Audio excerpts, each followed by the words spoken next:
Hi and welcome to Scream with me. My name is Rusty and this is my channel where I talk about my favorite horror movies or horror movies in general and music. Mostly horror. I've got so many horror movies I want to do. I don't seem to get around to much music. We're going to continue my celebration and, as some has suggested, trashing of the Child's Play franchise with Child's Play 2. This is my second favorite in the franchise. I love the glare. This Blu-ray is Child's Play 2. And Andy and Chucky are back. So we're going to talk about number 2 now as we continue down the Child's Play franchise road. And Child's Play 2 was released in 1990. It stars Vincent, of course, as Andy, Jenny Agutter, and Gerrit Graham, and was directed by John Lafia and written by Don Mancini, who wrote the first one. Now, this one picks up pretty much right where the first one, left off. Andy has been, sort of taken in and put into, a child protective, center because the mother has been put away in a mental institution because, he of course told what happened and nobody else backed him up. Everyone else, of course, is like, no, I don't know what you're talking about. The mother backs him up, and her gift for that is to be put away. So that's what you get for telling the truth in the Child's Play universe, and probably this one as well. She got put away for, into a psychiatric center.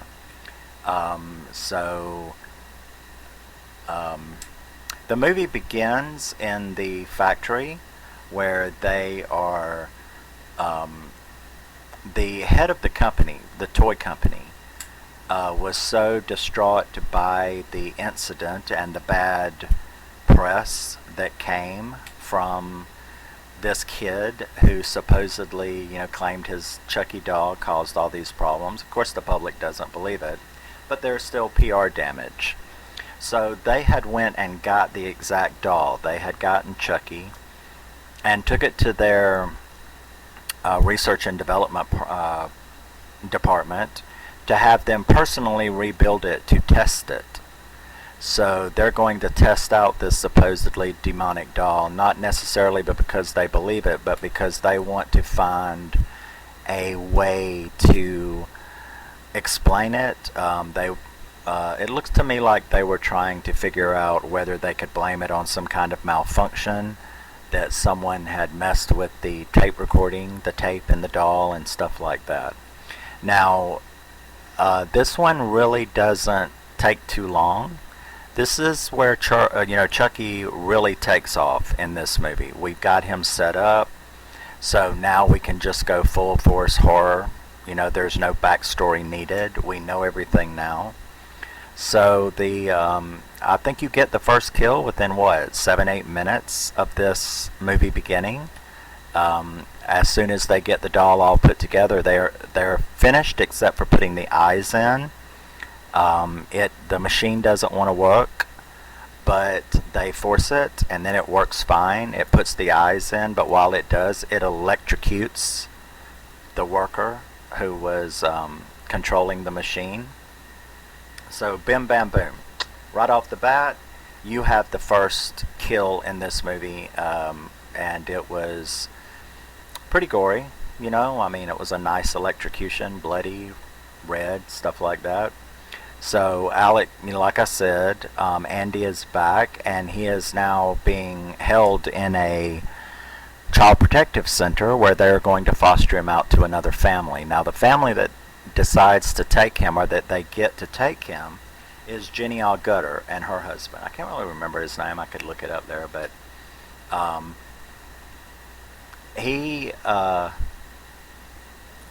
doesn't really want to do it, considering the problem that the kid had. Now, Jenny Agutter, you might remember her from American Werewolf in London. She was the person that he stayed with as he was going through his, oh my god, I'm a werewolf now.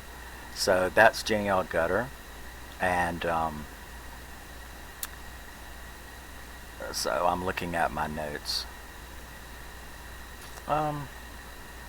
I've decided to start doing that. I notice a lot of people do that, so I'm like, instead of getting confused, and I rewatch each movie that I do a review on. I do it within a day or two after I have rewatched it to really get any nuances, and I've decided to start writing down things that interest me or that I like or dislike as the movie plays, so that when I do my discussion about it, I can talk about, what I wanted to talk about. They end up taking him to their house. They have agreed to take him, and they get there.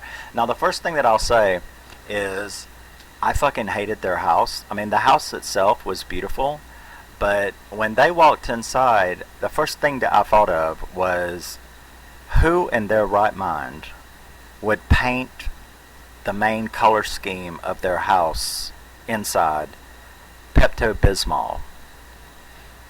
That was nauseating. The whole house, I mean the whole inside of the house, is this, it does have blue trim, but those Pepto-Bismol, the whole color scheme of the house is Pepto-Bismol. Not a pretty in pink, not a neon pink, not a soft pink. We're talking pure Pepto-Bismol. Now, I guess for practical purposes that can make sense. I mean, every time you get a stomach ache, you just go lick the walls or something. But how anyone could have the inside of their house that color is beyond me. But that is just a side note, an observation from me. And we are introduced to the other child that they are fostering, which is a girl, a 17-year-old girl named Kyle. Now, I admit that even back when I was a kid and watched this for the first time, or a late teen, no, mid-teen, yeah, I thought, a girl named Kyle? Now, I was raised in England and Ireland, so actually Kylie, K-Y-L-I-E, Kylie is a fairly common girl's name. But I had never, and have to this day never, seen a girl named Kyle. Just plain K-Y-L-E. Kylie, yes. Kyle, no. So that was kind of weird. But anyway, so we meet Kylie and, or Kyle, I'm sorry. We meet Kyle, and the first thing that happens, I guess, and this was really stupid on their part, knowing what this child has been through, when they take him and show him his new room, and they look into the closet, the first scary thing that happens is stuff falls down from the top of the closet, and it's a good guy doll named Tommy, who falls on the floor in front of this kid. And, Jenny Agutter, she grabs it and she's like, oh, I'm so sorry. And I just thought, after what had occurred, if I was fostering this child, I'm pretty sure I would not have left a good guy doll in the closet. I mean, that was pretty, that was pretty rank, that was not a very cool thing to do. So the doll is introduced as Tommy, and the kid is obviously upset about it, but he gets over it pretty quickly. Oh, let me see here. Chucky, of course, he has managed to find them because he thinks he still needs Andy to get out of this body. Well, and he does. He does need Andy to get out of this body. So he locates them, and he kidnaps one of the guys, the assistant from the toy factory, makes him bring him there to the house, and then, or close to the house, and then that was a funny scene because he pulls a gun on him and makes him drive to the location, and then the guy is like about to piss in his pants, and he squeezes water on his face and basically says, "Gotcha," you know. So they both start laughing, but that doesn't last for very long because the first thing he does now is cover him up with a plastic bag and suffocate him in a nasty way. So there you go. There's the next death in the movie. Pretty painful. He goes and infiltrates the house where he runs across the Tommy doll.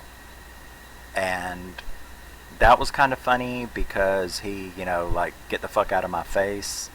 Then he bashes its head in, takes it out back, and basically buries himself. He buries the Tommy doll underneath the swing and goes back in because, that's his way in. Now, if someone does see him, there was a good guy doll in the house, so he has a, new cover to protect himself.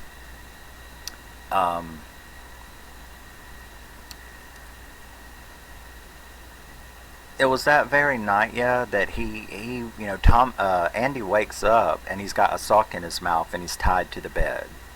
That was kind of a startling scene, and Chucky, starts doing his ritual, but Kyle comes through the window and catches them. And I thought at that moment that she was going to be the first one to see that this was real, but of course Chucky gets away, out of the way. The parents bust in. He's trying to say, that Chucky had done this. And of course, you would think by now he would know better, that he would just know better. Even at his age, you would think that by this time and all that he's been through, that he should know you're on your own. This telling adults, or anybody else really, but telling adults about this situation is going to do you absolutely no fucking good. But he does it anyway. They of course don't believe him. They even accuse Kyle of doing it, to keep him from telling on her for sneaking in at night. But that doesn't work either, and they kind of like let it slide from there. So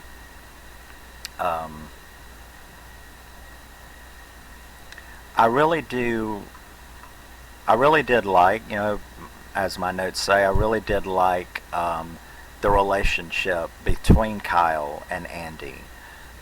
She did a really good job playing that character. So I liked their relationship that she forms, as two foster children, because she's been in the system for a very long time. So she knows the ropes, and you can tell that she's cool, and you can tell that she likes him and probably feels a little sorry for him because she knows he's just entering the system. So she helps him go to school the next day, where of course Chucky hitches a ride under the school bus. I remember when Andy walked onto the bus, I was like, man, those were a bunch of like punk little kids. I would have had, played Mary Havoc on some asses with them kids, because they were assholes. But I guess kids are in general assholes. But what's the next thing that Chucky does that was funny? It was while they were at recess, he was going through the papers, and he found Andy's paper that he had written for the school lesson that day, and he had wrote "fuck you bitch" on it. And this is all because he's trying to get Andy alone, and time is of the essence. Because I've heard people say, why doesn't he wait? He can't wait. He has to get Andy alone just long enough to do this ritual. And so he doesn't care where it is, because he knows he doesn't need an hour. He just needs a few minutes. So he tried to get Andy in trouble so that Andy would be kept after class, just to get him alone. He's got to get him alone. It doesn't work out quite the way he wanted it to, because when she sees the when she sees the note, she gets very angry and keeps him after class, which was the plan. But then she grabs the doll when, she's like, he's like, I didn't write that. She's like, well, who did? And he looks towards the doll, but she didn't get it. Instead, she thought that he wanted his doll. And she grabbed it and threw it in the closet and locked it in the closet, and then left the classroom, where Chucky starts screaming and hollering to get out. And Andy refuses. He knows. I think he's starting to learn now. You are on your own, because he just says fuck it, and he goes out the window. And the teacher comes back in, and he's gone. And she hears all the screaming and banging in the closet. She thinks it's Andy, and she goes and opens the door, and we have this wonderful little kill for the teacher. So that was a good kill. He jumps out, stabs her, beats her to death, and that was a very satisfying kill, because she was a bitch, but at the same time, she wasn't really any more of a bitch than any other teacher, and that was real good. I have seen a little pause here. I don't know if any of you have seen it, but there is a bootleg work print of this movie, because of course the MPAA has got to fuck everything up. There is a bootleg work print of this movie, and in that bootleg work print, that's the kill, the teacher kill, where he kills the teacher, is a lot more graphic. It's a lot more graphic.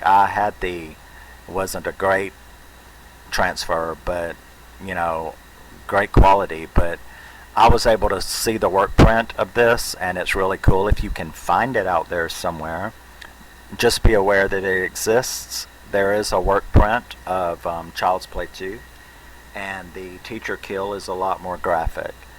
So Andy runs back home. Now he's in trouble, of course, and the parents are not happy, and they show him that the dog, because Chucky's already back, the guy shows him that Chucky's still laying down there on the basement floor, and everything is cool, and he's in trouble, and here he is. He's crazy. We're dealing with this crazy kid, and I told you not to do that. I wish that we had not done this. So I felt really sorry for Andy, going through all of this stuff, because that they feel like this was a big mistake, and having someone after you when nobody believes you has got to be a very, very lonely and anxious existence, especially if you're under 18 and can't just go hide yourself. You're still under the control of other people. So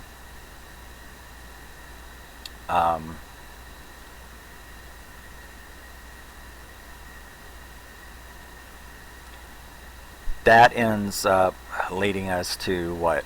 That ends up leading us to Andy gets up in the middle of the night, and he's going to take care of this situation permanently.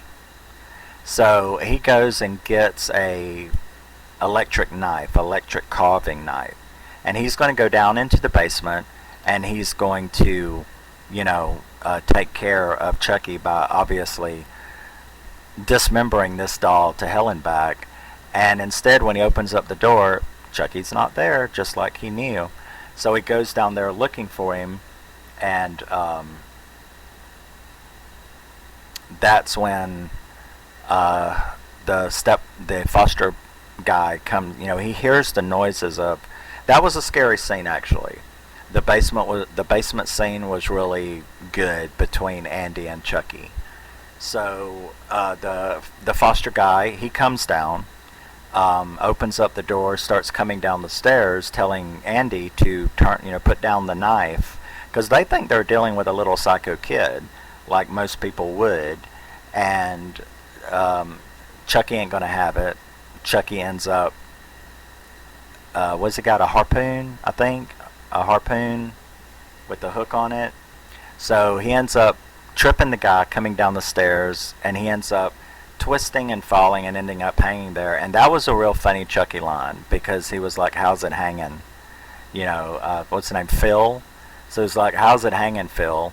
And then he ends up cutting the cord, which makes the guy fall and break his neck. And that was really, really sad. You know, the mother, the foster mother, freaks out. Kyle actually had commented that he was a nice guy, so she was really upset for the mother, because that is her husband, so she was upset about that. And the mother, of course, blames Andy. They don't accuse him of murder or anything, but she blames him because it's because of you that this happened. And so, you know, you once again, you really feel sorry for Andy in this situation because of that. So Kyle is like, I will finish packing, because she wants him out of the house. So Kyle is like, I will finish packing for him, because the center is going to come and get him. So they come and get him, and Kyle is sad. She's in the backyard swinging, and see, that's where Chucky had buried Tommy. So as she's swinging back and forth on the swing in her sadness, her feet keep dragging the ground, and she uncovers the Tommy doll. And it's here where it clicks in her brain that this shit is real. That the stuff this kid has been saying is real, because the last thing that he said before he was taken off back to the CPS center was, Chucky is in the house. Don't let him get y'all. You know, don't let him get, because he's in there. And when she finds the Tommy doll, she knows that he was telling the truth. So she goes back into the house, and it's another sad scene, because she's creeping through the house with a knife, and sure enough, she finds the mother, Jenny Agutter. She finds the mother, and she is dead, with her throat cut, gagged with her throat cut. And then Chucky attacks Kyle, and the game is on at that point. So,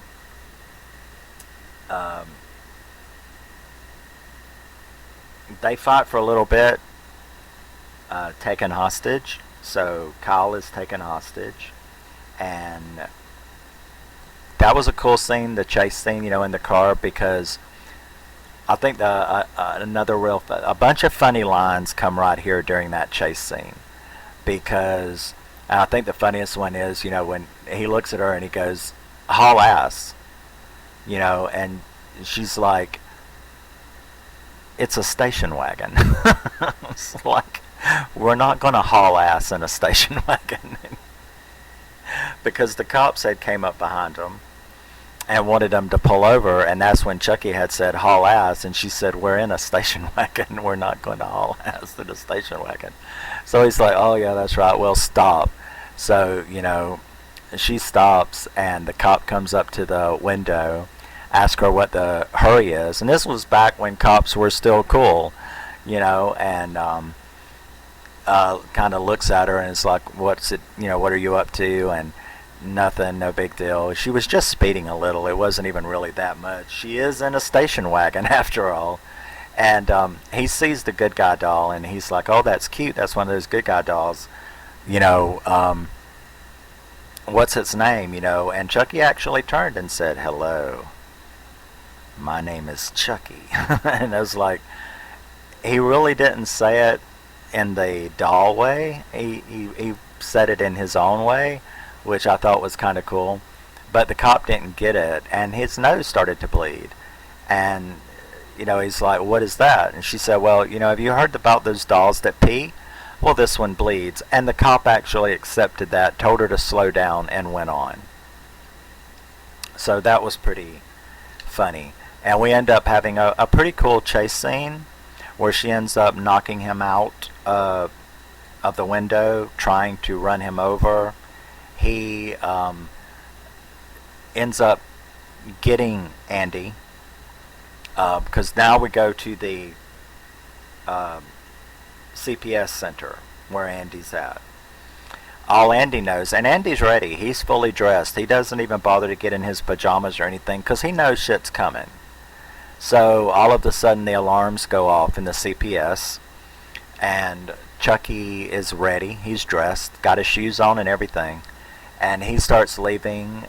They all start filing out, and there's Chucky holding, Kyle hostage, and they say it with their eyes, which I thought was really cool, that Kyle and Andy sort of say it with their eyes.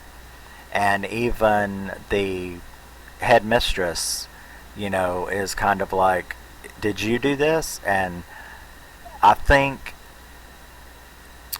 Kyle said what she said to let Andy know, I am on your side now, and I believe you. Because when the headmistress asked her, did you do this? Did you ring the alarm? Kyle looked at Andy and said, no, he did, pointing to Chucky. This let Andy know that she believed him. And he, of course, knew that was true.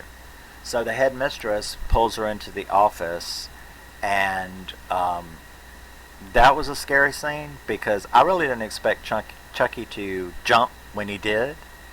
And he did, and he stabbed her to death. He stabbed her 3 or 4 times in the chest. She went down on the printing machine, and it took pictures of her face as she slid off. I thought that was cool.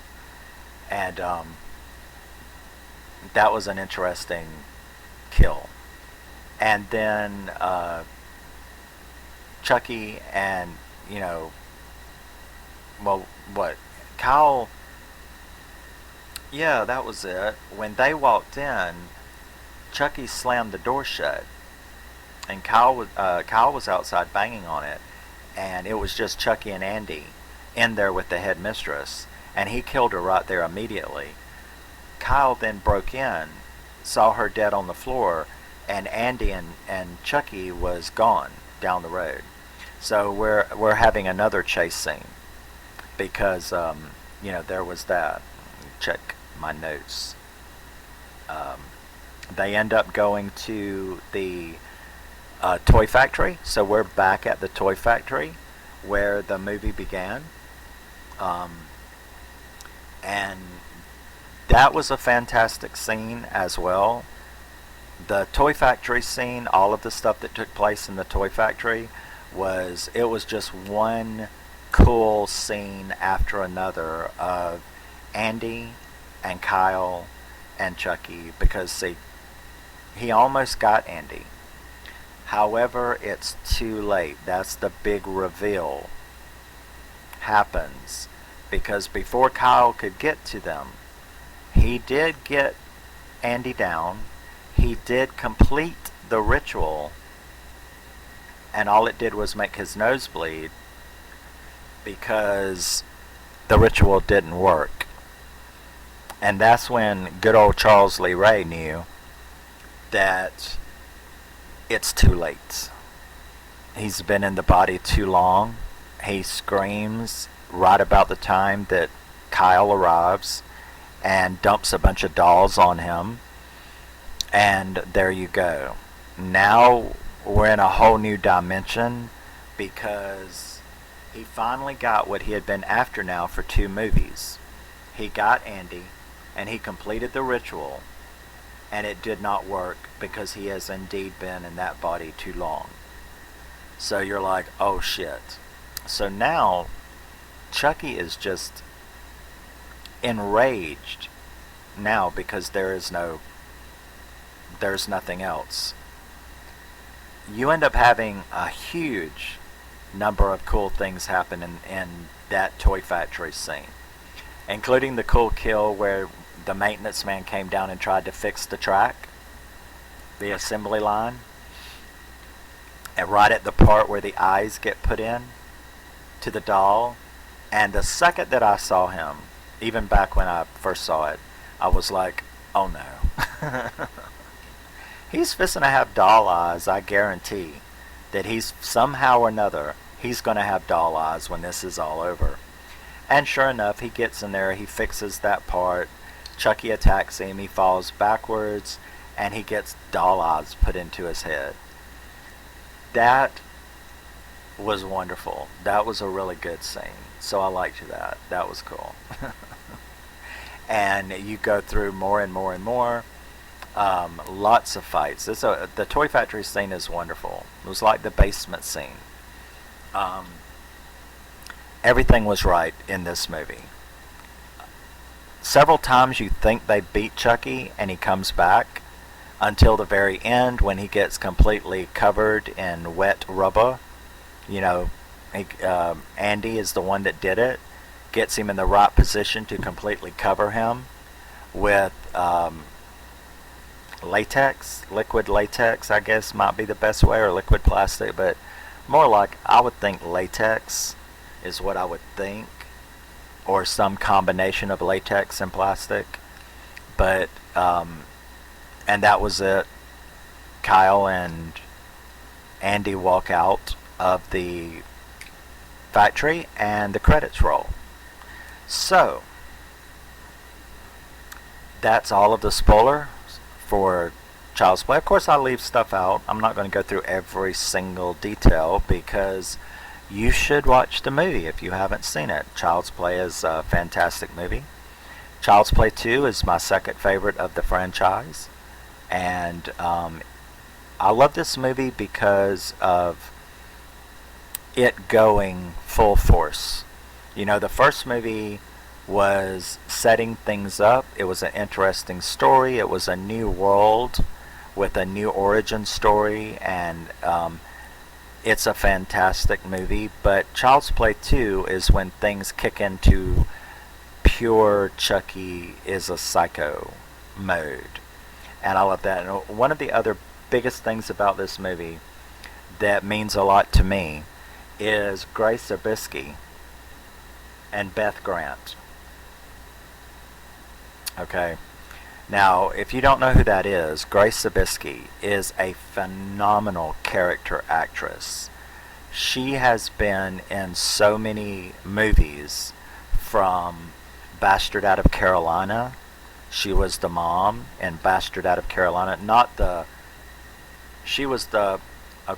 Jennifer Jason Leigh was the star of Bastard Out of Carolina. But she, about her kids getting abused. But her mother was Grace Zabiskie.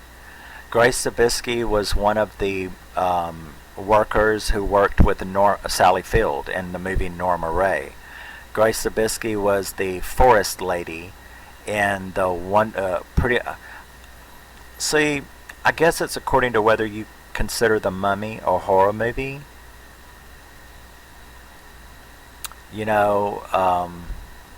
I guess I do. It's kind of more of a horror comedy. I mean, I like it. But The Passion of Darkly Noon is a psycho movie. And it stars the guy who I can't believe I can't think of his name. Brendan Fraser. There you go, Brendan Fraser. Wow, I love it. You just forget shit. Brendan Fraser's The Mummy. He was actually in a psycho horror movie, which he is phenomenal in. That is kind of rare. A lot of you may not have seen it. It's called The Passion of Darkly Noon. It stars Brendan Fraser and Ashley Judd. It is fucking psychotic, and it is so good. I so wish that Brendan Fraser had done more serious stuff. He was in all these comedies, and I loved him in Journey to the Center of the Earth. I loved him. I like The Mummy. I like his Mummy movies. But The Passion of Darkly Noon, there is nothing funny about it. There is no comedy at all. And if you have not seen The Passion of Darkly Noon, you really should. It's sitting right there. But Grace Zabiskie plays this forest lady. She lives, she's off the grid, lives in the forest, next to Ashley Judd's house in The Passion of Darkly Noon, where Brendan Fraser plays, Norman Bates. Not the storyline of Norman Bates, but he is a psycho like Norman Bates. And to see Brendan Fraser play a very serious role with not one shred of comedy in it, but a serious horror type movie was really interesting to me, and I wish he had done more of that. So there you go. But Grace Zabiskie is a phenomenal character actress. So having her in this movie is really memorable to me. Another one is Beth Grant. Now, Beth Grant was the store owner in the TV series Jericho with Skeet Ulrich, and the other boy who played Robbie in Scream 4. And Skeet Ulrich was, of course, in Scream and The Craft and stuff like that. But Skeet Ulrich had a TV show called Jericho, which is phenomenal. Beth Grant, who plays the teacher in Child's Play 2, was the grocery store owner in Jericho. Loved her. She's in one of my favorite comedies as well, called Sordid Lives, the movie called Sordid Lives. She plays Sissy. And so having Beth Grant and Grace Zabiskie both in this movie is also a phenomenal thing to me, because they are two of the most recognizable character actors that just litter movies everywhere. We have our big stars, but I think a lot of people don't realize there's that little actor over there that plays those really good little parts in so many of these movies, and they kind of just go by us. But movie collectors like me, we notice you. I want to say that to them. Grace Zabiskie, I notice you. I know who you are. I can sit and name so many movies that I saw you in. And and the same with Beth Grant. And your parts are important, and I think they're wonderful. Grace Zabiskie, she was in another one that I just watched recently. It's kind of comedy about, it was like a comedy about an underground spy. It was like a spy movie, but it was a comedy about these just stupid spies but anyway, I can't think of the name of it. But yeah, Beth Grant and Grace Zabiskie is two of those character actors that when you see them somewhere, you're just like, I know that person. And when you sit back and think about it, you just start rolling off all of these movies. Grace was the mother in Bastard Out of Carolina. She was the friend of Norma Ray. She's just everywhere. And Beth Grant is the same thing. So yes, cheers and shout outs to you character actors out there that may not get all of the glory and attention, but us collectors know who you are, and we see you. So having Grace and Beth in this movie always connects me to this movie, because I love those two character actors. So there we have it. I love Child's Play 2. It is my second favorite of the franchise. And tell me your thoughts about it, what you think about Child's Play 2. Where does it sit in your ranks? I will probably do, since people like that, I will probably do a little rank. I'll do a short ranking video after I'm finished with this franchise. But yeah, where does this sit in your ranking? Do you have any special connections or memories that are attached to this movie, nostalgic or personal? As we all do. We have connections to movies.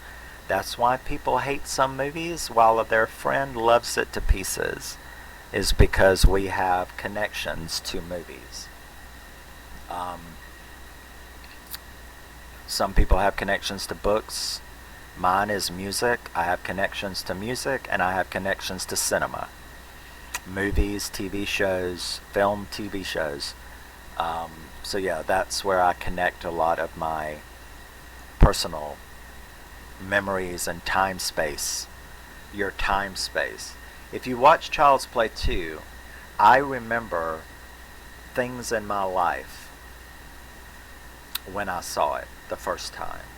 So we connect our past to these things.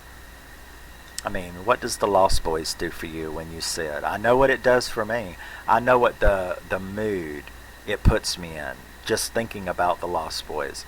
I remember where I saw it, the theater that I saw it. I remember how I dressed during the time. I remember the super crush, because I think I was the same age as Corey Haim when I saw it. I remember just, having a big crush, and I also remember, I don't mean to get on a different movie, but one of the biggest things I remember about The Lost Boys, besides falling in love with Kiefer Sutherland, is I kind of thought that Corey Haim's character was gay, because I had the exact same poster of Rob Lowe on my wall that Corey Haim has on his wall in The Lost Boys. So the next time you watch The Lost Boys, pay attention to what's on Corey Haim's wall, because it looks like a gay boy's wall. And I had that exact same full-length poster of Rob Lowe on my wall that Corey Haim has his own wall. And Rob Lowe told me how much he loved me many, many times from that poster.